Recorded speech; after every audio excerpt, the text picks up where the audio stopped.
Sejahtera bagi kita semua, pengelola dana BOS se-Kabupaten Sumba Barat Daya. Salam berjumpa kembali pada kesempatan berbahagia ini. Saya berharap Bapak Ibu masih dalam keadaan yang sehat dan siap untuk melakukan seluruh aktivitas kita di tahun yang baru ini.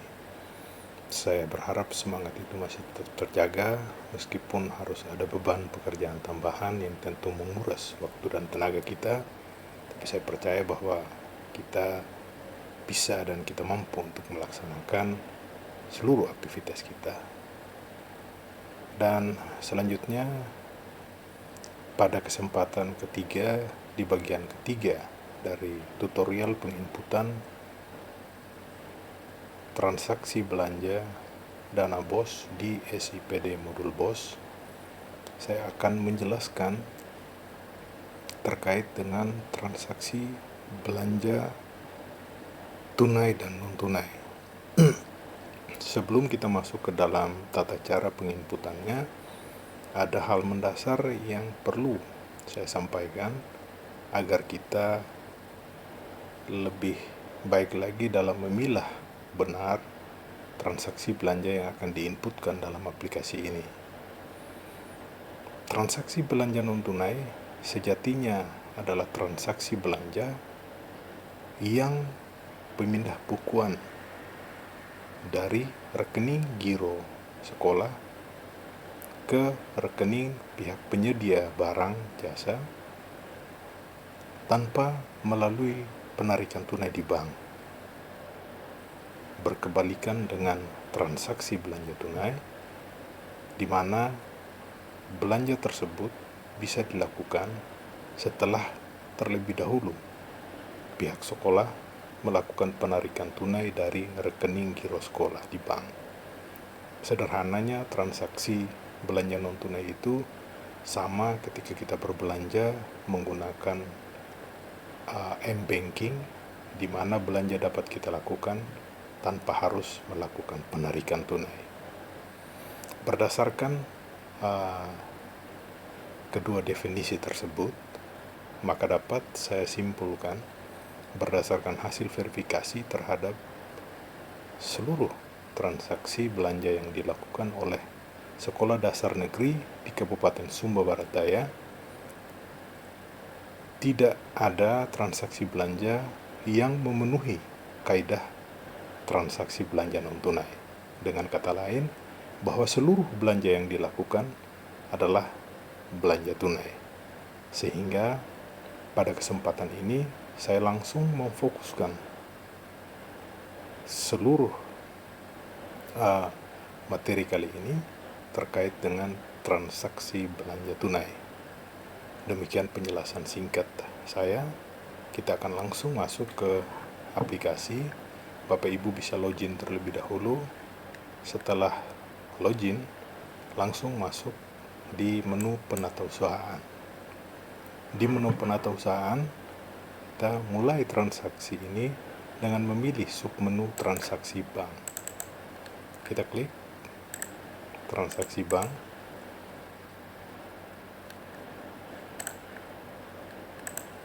Akan muncul tampilan seperti di layar. Kemudian Bapak Ibu klik tambah. Setelah klik tambah, akan muncul tampilan seperti ini, nomor otomatis. Yang perlu mendapatkan perhatian adalah tanggal. Tanggal yang dipilih adalah tanggal di saat Bapak Ibu melakukan penarikan tunai dari rekening giro sekolah. Pastikan dengan benar bahwa Bapak Ibu menginput tanggal sama dengan yang tertera di rekening koran. Dalam contoh kasus saya, dana BOS di sekolah ini masuk pada tanggal 10 Maret dan katakanlah dilakukan penarikan di keesokan harinya pada tanggal 11 Maret. Setelah memilih tanggal penarikan, kemudian nama bendaharanya dipilih, nama kepala sekolahnya juga dipilih. Selanjutnya jenis transaksikan. Perhatikan, jenis transaksi yang dipilih adalah pengeluaran tarik tunai. Jenis transaksinya adalah jenis transaksi pengeluaran tarik tunai. Untuk transaksi bank, di sini kita tidak memilih kegiatan, langsung pilih programnya. Programnya adalah bantuan operasional sekolah, program 3. Selanjutnya pilih subprogram BOS reguler. Kemudian banknya dipilih, untuk sementara kita strip saja. Nomor buktinya bisa disesuaikan dengan apa yang Bapak Ibu buat di buku kas pembantunya. Saya pilih saja 004. Jumlahnya disesuaikan dengan jumlah penarikan yang Bapak Ibu lakukan. Dalam contoh kasus di sekolah ini, jumlah dana BOS pada tahap 1 sebesar 18 juta dan katakanlah dilakukan penarikan seluruhnya sejumlah 18 juta. Selanjutnya diberikan keterangan tarik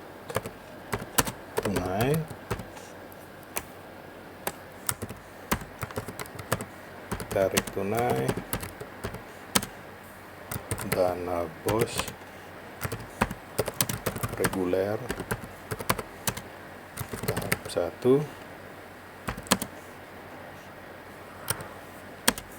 tahun anggaran 2022.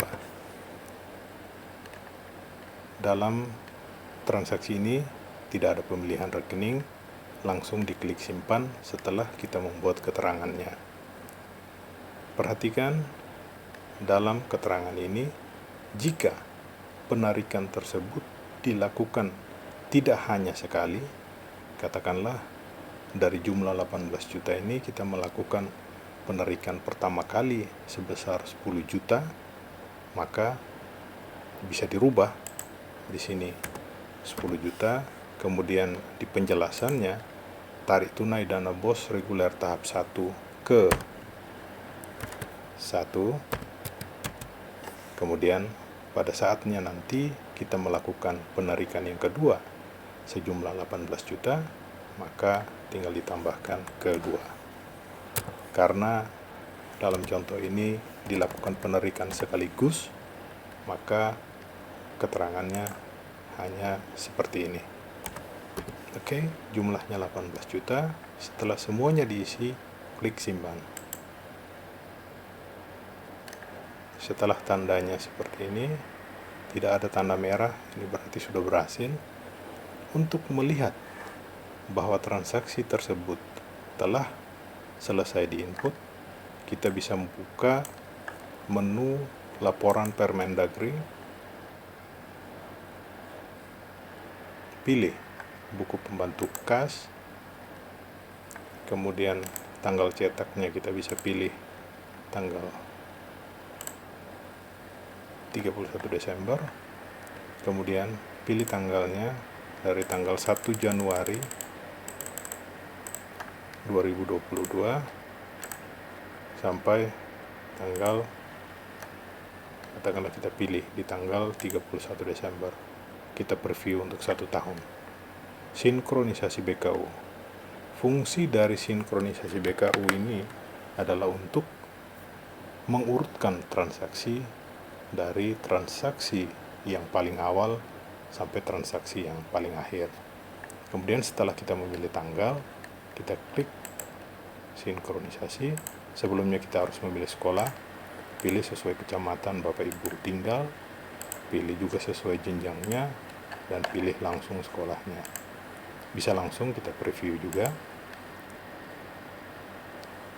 Akan tampak di buku pembantu kasnya bahwa dalam kasus ini telah ada silpa tunai sebesar 225.000 dan penarikan tunai sebesar 18 juta yang tadi telah kita inputkan.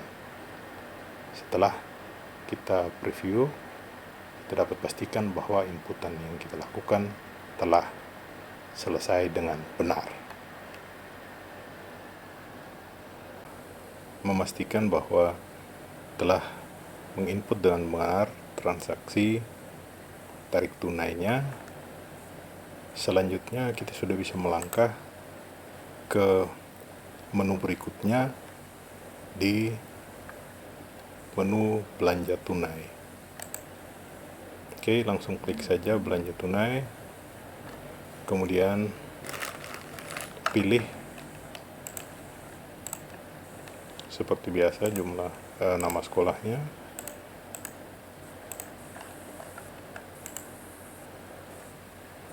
kemudian klik tambah.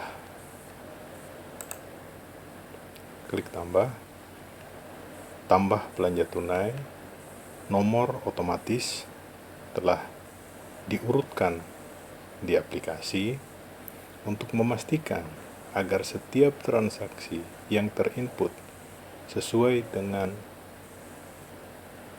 nomor BKU-nya secara berurutan. Maka sebelum melakukan penginputan, Bapak Ibu harus mempersiapkan SPJ-nya terlebih dahulu, agar jangan terjadi penginputan yang lompat-lompat yang menyebabkan nantinya BKU-nya menjadi tidak rapi dan tidak urut. Oke, selanjutnya yang penting juga untuk diingat, tanggal yang dipilih adalah tanggal di saat Bapak Ibu melakukan belanja. Tanggal melakukan belanja tersebut paling tidak sama dengan tanggal penarikan tunai atau setelah penarikan tunai. Saya contohkan saja, katakanlah kita coba menginput belanja di tanggal 9 bulan Maret. Otomatis saldo kasnya tidak tersedia karena Bapak Ibu baru melakukan penarikan tunai pada tanggal 18 sesuai dengan contoh kasus yang pada sekolah ini. Oke, kita lanjut. Karena belanja dilakukan pada tanggal 11 Maret. Otomatis saldo kasnya tersedia sebesar jumlah penarikan tahap 1 dan saldo tunai silpa di tahun sebelumnya. Langsung bendaharanya dipilih, kemudian kepala sekolahnya juga dipilih, kegiatannya. Perhatikan, kegiatan yang muncul tidak sebanyak ketika Bapak Ibu melakukan penginputan pada menu RKAS. Karena pada penginputan transaksi belanja tunai ini, rekening yang muncul hanyalah rekening yang telah diinputkan pada saat Bapak Ibu input di APBD dan APBD detailnya, sehingga tidak semua rekening itu muncul, melainkan hanya rekening yang sudah diinput. Oke, lanjut. Saya akan mencontohkan belanja tunai pembayaran rekening listrik. Bayaran rekening listrik, programnya otomatis terisi, kemudian nomor buktinya disesuaikan dengan nomor bukti di kwitansi Bapak Ibu. Kemudian pilih jenis belanjanya. Perhatikan dengan benar di sini. Pilih dengan tepat sesuai dengan penggolongan jenis belanjanya agar tidak terjadi ketika kita nanti akan preview laporan yang seharusnya belanja modal malah masuk menjadi belanja barang jasa. Oke, untuk rekening listrik dikategorikan sebagai belanja barang jasa. Kemudian sebelum masuk ke jumlah, kita terlebih dahulu harus memilih rekeningnya. Kenapa? Untuk memastikan ketersediaan anggaran di sini. Oke, kita klik rekeningnya belanja tagihan listrik. Seperti yang tampak di layar, ternyata anggarannya masih nol. Saya sengaja tidak mengisi anggaran kas untuk sekolah ini khusus untuk rekening pembayaran listrik, sekaligus untuk mencontohkan ketika nanti Bapak Ibu menginput ternyata terdapat anggaran nol, sehingga kita tidak bisa menginput belanja yang sudah kita lakukan. Ada 3 kemungkinan kenapa anggaran ini nol. Yang pertama, karena anggaran kasnya belum diinput. Itu yang pertama. Yang kedua, karena kita salah menempatkan anggaran kasnya. Seperti yang sudah saya sampaikan terdahulu pada video terkait penginputan anggaran kas, bahwa anggaran kas pada setiap tahapnya diletakkan di awal-awal tahap. Tujuannya adalah ketika kita ingin berbelanja di di bulan-bulan berikutnya, ketersediaan anggarannya sudah ada. Oke, kita langsung klik tutup dulu. Saya contohkan dulu terkait dengan kalau Bapak Ibu belum menginput anggaran kasnya.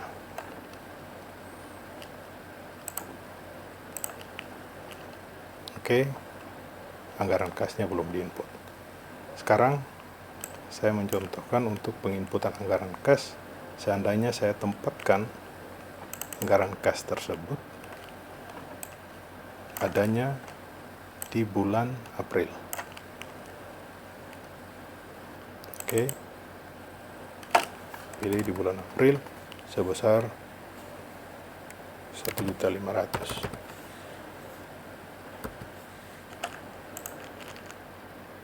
Oke, kita kembali ke menu belanja tunai tadi.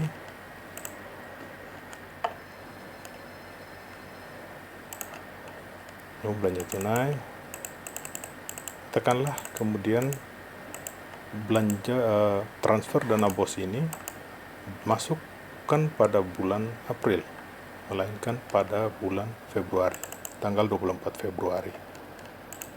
Oke, pilih pembayaran rekening listrik. Anggarannya tidak tersedia karena kita menempatkan anggaran kas pada bulan April. Jadi dalam satu kondisi dana bos tahap 1 ditransfer pada bulan Februari, maka kita tidak bisa memanfaatkan dana bos tersebut karena kita salah memilih anggarannya. Makanya harus hati-hati ketika kita menempatkan anggaran kas agar tidak menyusahkan kita dalam menginput belanja di tahap-tahap sebelumnya. Itu yang kedua, karena kita salah memilih anggaran kas. Yang pertama, kita belum menginput anggaran kas. Dan yang ketiga, bisa jadi anggaran ini nol karena telah kita gunakan di tahap-tahap sebelumnya. Itulah 3 kemungkinan yang menyebabkan anggaran di sini nol. Oke, kita kembali ke inputan belanja yang benar. Saya pada kasus ini belanja pada tanggal 11. Selanjutnya, sebelum kita memilih jumlah, pilih jenis belanjanya. Sebelum kita memilih jumlah, terlebih dahulu kita harus memilih rekeningnya. Oke.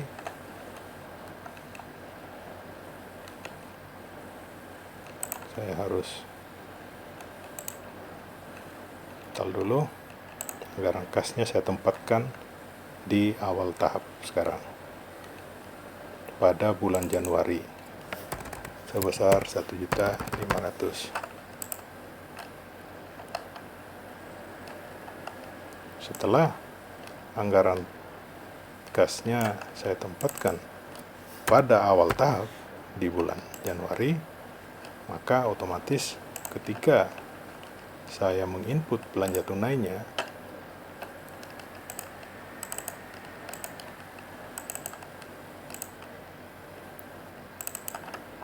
ketika saya kemudian menginput belanja tunainya,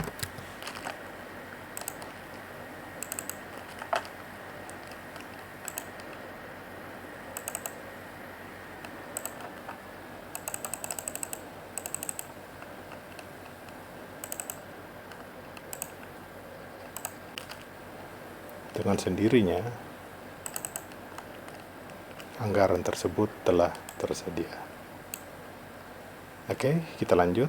Setelah kita menginput di pemilih rekeningnya, barulah kita menginputkan jumlah belanjanya. Katakanlah untuk tahap 1 ini telah ada pembayaran di bulan Januari, Februari, dan Maret masing-masing sejumlah 500.000. Jadi totalannya 1.500.000. Karena untuk belanja rekening listrik ini tidak ada pajak, maka komponen pajaknya tidak usah diisi. Oke, atas nama kita pilih penerimanya rekening listrik PLN, alamatnya isi, kalau ada NPWP-nya juga jangan lupa diisi, kemudian alamatnya diisi, keterangannya belanja, pembayaran, rekening listrik,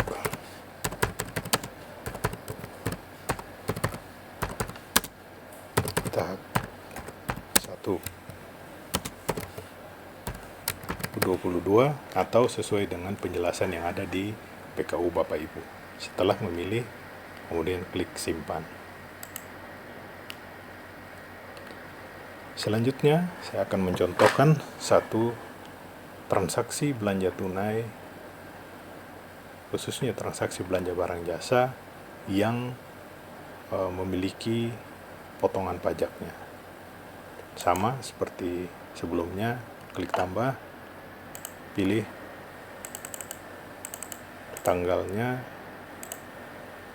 katakanlah dibelanjakan di tanggal 11, masih pada posisi yang sama, 11 Maret.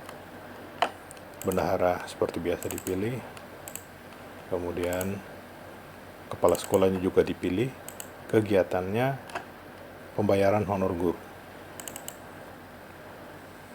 Untuk pembayaran honor guru ini nantinya kita akan langsung mengelompokkan, jadi tidak pilih secara rinci masing-masing guru, tapi beberapa guru menjadi satu, totalannya seperti itu boleh dikatakan. Jadi misalnya kita melakukan pembayaran guru di tahap 2 ini sebesar 10 juta. Kita langsung saja di tahap 1 ini, 10 juta. Kita langsung pilih nomor bukti otomatis sesuai dengan kwitansi. Jenis belanjanya adalah belanja barang jasa dan jumlahnya katakanlah 7 juta. Atas nama Ronald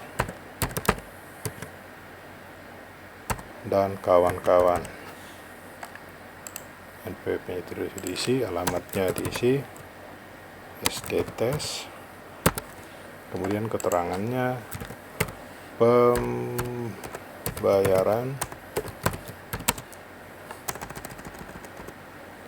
pembayaran honor guru tahap 1 tahun anggaran 2022. Oke, mohon maaf, sebelum ke jumlah kita harus pilih rekening terlebih dahulu. Belanja jasa tenaga pendidikan, kemudian ketersediaan anggarannya ternyata hanya 4.800.000. Maka sebesar 4.800.000-nya yang boleh diinput, tidak boleh lebih dari ketersediaan anggarannya. Oke, input untuk tahap 1 juta. Selanjutnya baru kita klik simpan. Mohon maaf, ada yang lupa dari transaksi ini. Untuk pembayaran honor guru ada pajak yang harus dibayarkan. Pajak yang dibayarkan itu adalah pajak PPh pasal 21.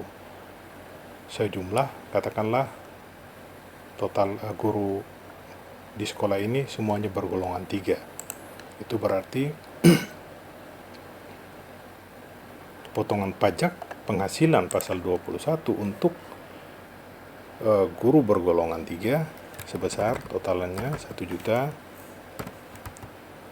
dikali dengan 5%.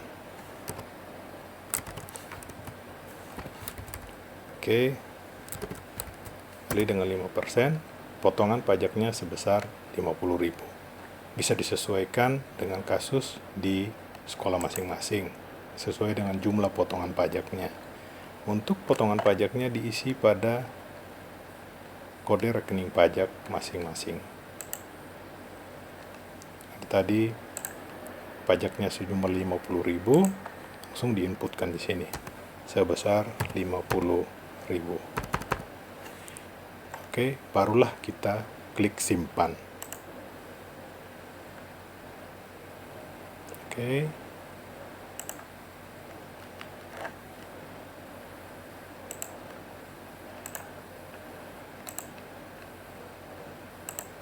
Rp50.000. Kemudian baru kita lakukan penyimpanan. Oke, setelah transaksi itu tersimpan, barulah kita bisa melihat dampak dari inputan kita pada menu laporan Permendagri-nya. Oke, kita preview. Pada buku kas umumnya akan tampil seperti di layar.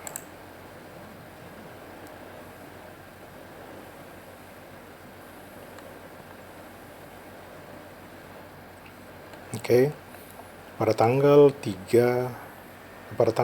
bulan Maret diterima penerimaan dana BOS sebesar 18 juta, silpa sebesar 1.225.000, kemudian ada 2 transaksi belanja barang jasa sebesar 1.500.000 untuk listrik dan 1 juta untuk pembayaran honor guru. Dan pada tanggal 11 terdapat transaksi penerimaan pajak sebesar 50.000. Seandainya kita melakukan penyetoran pada saat itu, maka kita bisa inputkan di menu SSP atau surat setoran pajak yang akan saya jelaskan pada tutorial di tahap berikutnya.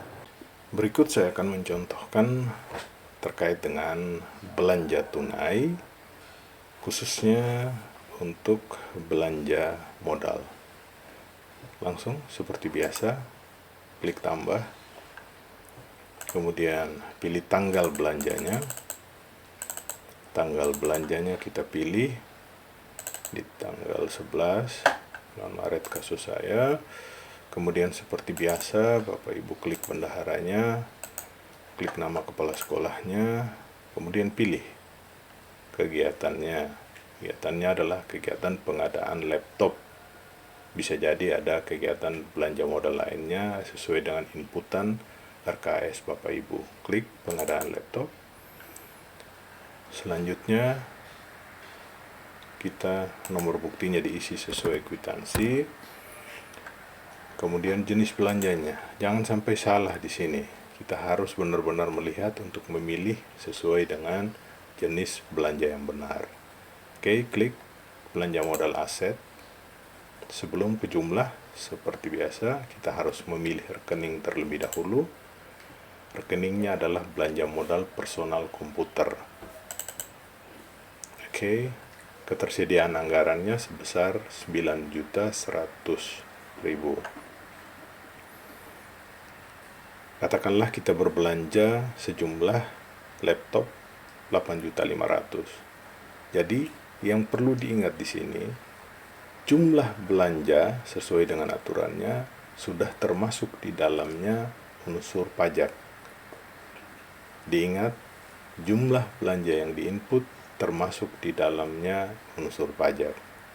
Katakanlah belanja 8.500.000. Kemudian karena ada perubahan kewajiban perpajakan terbaru per tanggal 1 April tahun 2022, maka PPN itu dikali 11%. Jadi sebelum kita menghitung PPN-nya, kita terlebih dahulu menghitung dasar pengenaan pajaknya 100 per 111 dikali dengan 8.500.000 dapat nilai DPP-nya sebesar 7.657.000 sekian. Kemudian dikali dengan tarif PPN-nya sebesar 11%, sehingga PPN yang diperoleh sebesar 842.000 sekian. Oke, khusus BOS PPh 22-nya tidak dipungut. Selanjutnya kita copy dan kembali ke aplikasi. Kita input potongannya. Ini wajib diinputkan, karena kalau tidak diinputkan maka BKU dan buku pajaknya akan terganggu karena tidak terbaca sebagai penerimaan pajak. Oke, lanjut. Kita isi PPN-nya sejumlah 2 angka di belakang komanya pakai titik.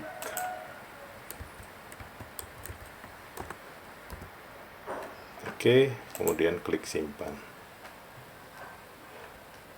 Diisi 8.500.000. Keterangannya wajib diisi. Pembelian atau sesuai dengan uraian di kwitansi Bapak Ibu. Pembelian 1 unit laptop dana BOS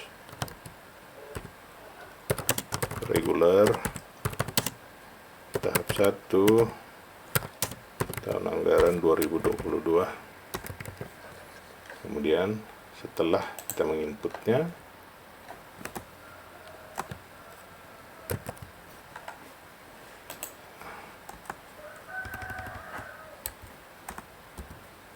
barulah kita klik simpan. Oke, setelah kita klik simpan, maka otomatis belanja tunai tersebut telah selesai kita input. Kemudian yang berikutnya saya akan mencontohkan satu belanja lagi yang sering sekali dengan prinsip yang sama. Intinya belanja tunai ini proses penginputannya sama dengan 3 belanja terdahulu yang sudah saya bagikan di video ini. Oh ya, untuk SIPD modul BOS ini perlu diingat bahwa inputan belanjanya tidak lagi rinci. Ketika nanti menu RKS tadi kita menginput sampai dengan rincian-rincian, katakanlah di belanja ATK pensil berapa batang, kertas, berapa rim, dan lain sebagainya. Ketika kita menginput di belanjanya, tidak menginput lagi sampai ke rinciannya. Kita hanya menginput secara totalannya. Jadi, dalam aplikasi ini, saya yakin Bapak Ibu bisa lebih cepat untuk di menu penata usahaannya, karena tidak perlu harus merinci lagi. Karena kebutuhan informasinya hanya penggolongan belanja sesuai dengan jenis belanjanya. Oke, lanjut. Kita tambahkan. Dipilih tanggal belanjanya. Tanggal belanjanya kita pilih. Kemudian lanjut. Setelah dipilih, pilih kegiatannya. Pengadaan buku pelajaran pokok atau buku teks utama peserta didik. Kita klik. Oke. Setelah klik, jangan lupa nomor buktinya sesuaikan dengan kwitansi. Jenis belanjanya dipilih belanja modal aset. Sekali lagi saya perlu mengingatkan jangan sampai salah memilih di jenis belanjanya.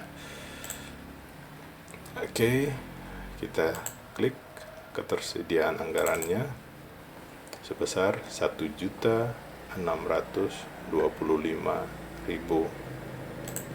Oke, katakanlah kita belanjakan semuanya 1.625.000. Kemudian ini jangan sampai lupa juga nama penerimanya PT Jaya Abadi, katakanlah seperti itu. Jaya Abadi. Kemudian NPWP-nya wajib diisi. Kemudian alamatnya wajib diisi.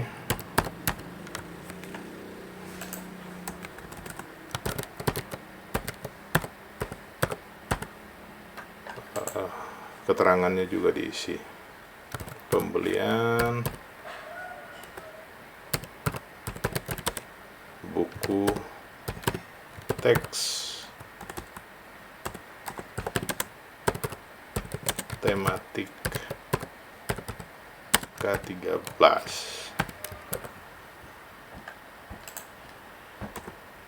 atau sesuai dengan uraian yang Bapak Ibu buat di BKU Bapak Ibu masing-masing. Setelah kita selesai menginput semuanya, karena untuk buku di pos tidak ada kewajiban perpajakan, kita langsung saja klik simpan. Oke, setelah tersimpan, kita bisa langsung melihat inputannya di laporan Permendagri untuk memastikan inputan yang kita buat itu sudah benar. Buku kas umum, kemudian tanggalnya dipilih dari 1 Januari sampai 31 Desember, sinkronisasi BKU-nya. Setelah BKU-nya disinkronisasi, kita klik preview. Otomatis semua inputan kita telah masuk di sini. Rekening listrik 1.500.000, belanja jasa tenaga pendidikan 1 juta, belanja laptop 8.500.000, kemudian pada tanggal 17 ada belanja buku sebesar 1.625.000. Oke, untuk inputan belanjanya saya pikir sudah klop. Bapak Ibu bisa langsung melaksanakan pekerjaan karena tidak banyak dan hanya totalannya. Saya berharap ini bisa kita selesaikan dalam waktu 4 hari. Kita mohon kerjasamanya agar kita tidak berlama-lama. Terima kasih. Salam Danau Bos, Kabupaten Sumba Barat Daya. Jaya selalu.